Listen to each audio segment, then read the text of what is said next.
everyone, welcome back to FXX. I'm Max, and today we're diving straight into one of the biggest debates in trading right now. Prop firm accounts versus broker accounts. Or as I like to think of it, renting the axe versus owning the axe. Spend 5 minutes in a trading Discord, scroll through trading Twitter, X, or read the comments under almost any trading video, and you'll see people arguing about this. One side says prop firms are the future. Trade huge amounts of capital, risk very little of your own money and scale quickly. Job done.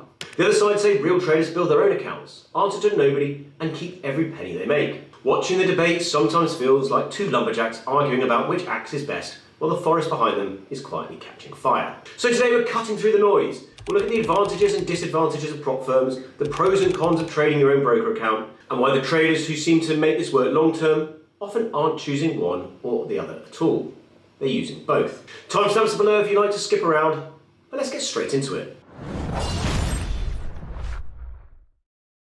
I'll start with prop firms. Now I'm not going to explain the entire business model because, to be honest, most of you watching already know how they work. Pay a fee, pass an evaluation, stick to the firm's risk rules, and if you prove yourself, you're given access to a funded account with significantly more capital than most traders could comfortably put up themselves. That's the reason prop firms exploded into popularity in the first place: access to capital. Instead of spending years trying to grow a small account, skilled traders suddenly had the chance to trade 50,000, 100,000, or even larger balances almost overnight. That access to capital is still the biggest attraction today. If you've got a profitable strategy but don't have a huge amount of starting capital, a prop firm can dramatically speed up your journey.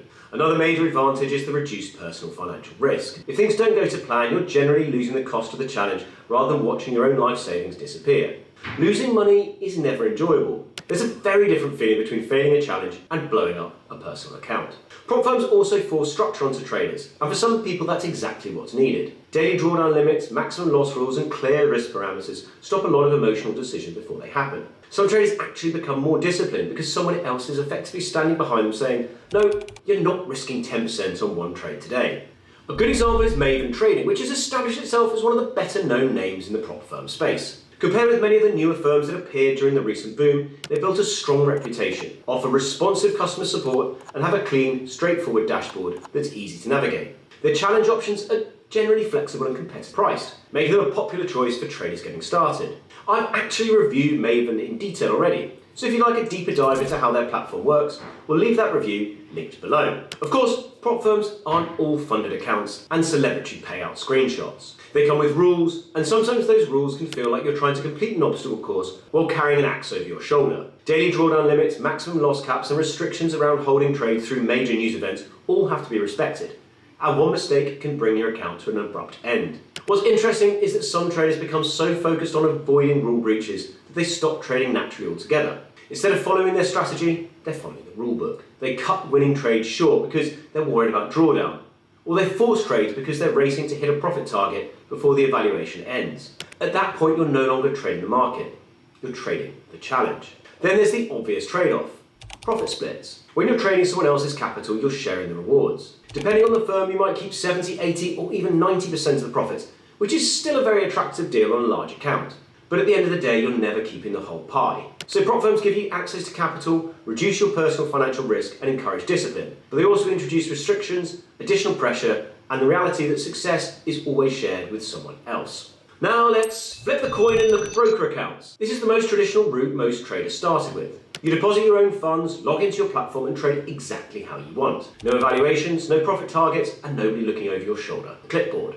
The biggest advantage here is freedom. You decide how long to hold positions, whether you want to trade through news events, scalp for a few minutes, or hold a swing trade for several weeks. If you want to test a new strategy or automate part of your trading, that's entirely your decision. Many traders choose established brokers like IC Markets because of their reliable execution, competitive trading conditions, and strong regulatory oversight. They also offer a really solid ecosystem around the trading platform itself, including tools like Auto Chartist, Trading Central, and the IC Social app for copy trading and idea sharing. Add responsive customer service support into the mix, and you've got a broker that's built to support traders rather than simply execute their orders. We've covered all of that in our full IC Markets review, so if you'd like to take a closer look at the platform, I'll also link that in the description.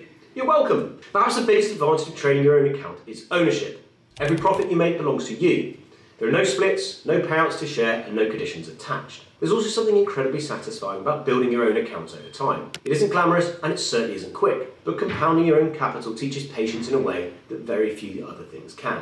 Of course, that freedom comes with the responsibility. When you're risking your own money, every loss comes directly out of your pocket, and that creates emotional pressure, particularly for newer traders. Ironically, complete freedom can also become a weakness. Without anyone enforcing risk rules, it's amazing how quickly a sensible trader can convince themselves that tonight is the perfect night to double the position size because the market owes me one. Broker accounts also take longer to scale. Growing a small account into something substantial requires consistency, discipline, and perhaps most importantly, time. So now we have the full picture. Prop firms give you access to larger capital, but expect you to play by their rules. Broker accounts give you complete freedom, but they require your own capital and plenty of self-discipline. One offers structure, the other independence.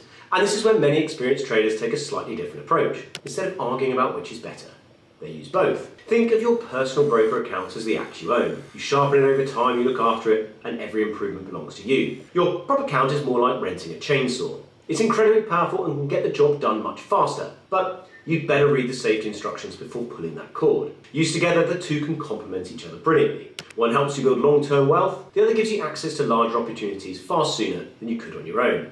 At the end of the day, the market doesn't care whether you're trading a prop account or a broker account. It only cares whether you can manage risk consistently. If you can do that, either route can work. If you can't, neither one will save you.